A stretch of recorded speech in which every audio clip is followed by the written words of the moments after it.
DC generator mainly classified into two category. Number one is separately excited DC generator. Number two is self-excited DC generator. So separately excited DC generator and self-excited DC generator. तो first discuss करेंगे separately excited DC generator के बारे में. When the field winding is excited by a separate DC supply, then the generator is called separately excited DC generator. DC generator का field winding को अगर कोई भी एक्सटर्नल सेपरेट डीसी सोर्स से excite किया जा रहा है तो उसको बोलते हैं सेपरेटली एक्साइटेड डीसी जनरेटर. आप देखेंगे circuit diagram of separately excited DC generator.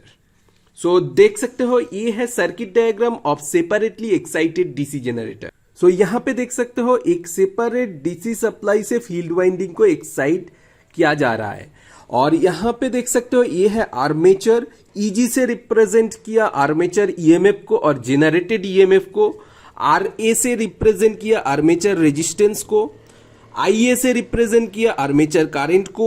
IL से रिप्रेजेंट किया लोड करंट को एंड वीटी से टर्मिनल वोल्टेज को रिप्रेजेंट किया गया है.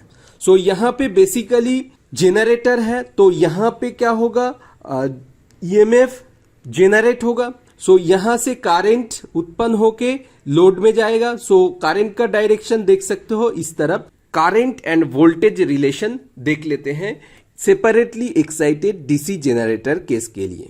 Voltage and current relations. So यहां पे देख सकते हो करंट आईए जो है आर्मेचर करंट है. Armature current and load current, armature current equal to load current होगा क्योंकि ये सीरीज में कनेक्टेड है. सो देख सकते हो आईए इक्वल टू आईएल यहां पे लिख दिया.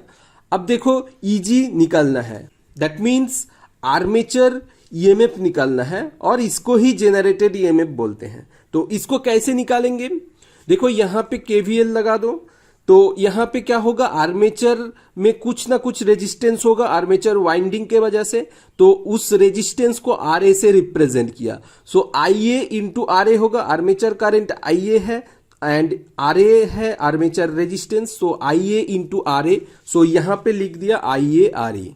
अब देखो यहां पे VT टर्मिनल वोल्टेज को VT से रिप्रेजेंट किया तो VT plus VT. So EG equal to क्या हो जाएगा, IA RA plus VT plus 2V brush. अब देखो यहां पे ब्रश के वजह से जो ड्रॉप होगा, ब्रश ड्रॉप को हम कंसीडर किया और दो ब्रश रहता है तो यहां पे 2 इंटू V ब्रश हो गया. सो यहां पे एक्चुअल जो इक्वेशन मुझे मिला है EG equal to IARA plus VT plus twice of V brush.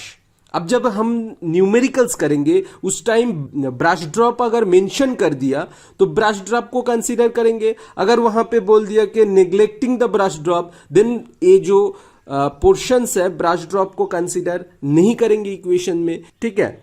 अब देखो पावर रिलेशन. पावर रिलेशन क्या है, इलेक्ट्रिक पावर डेवलप्ड.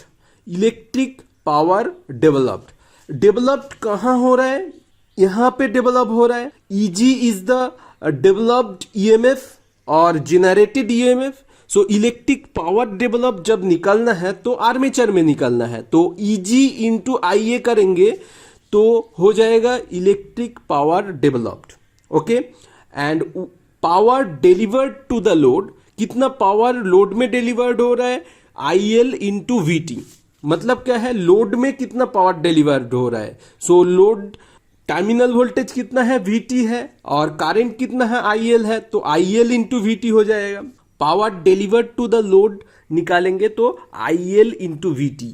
अब यहां पे IA इक्वल टू IL था सो दैट इक्वल टू हो जाएगा IA into VT. So power develop to the load is equal to IA into VT. So ये है सेपरेटली एक्साइटेड डीसी जेनरेटर के लिए सर्किट डायग्राम एंड ये है voltage and current relation and ये है पावर रिलेशंस.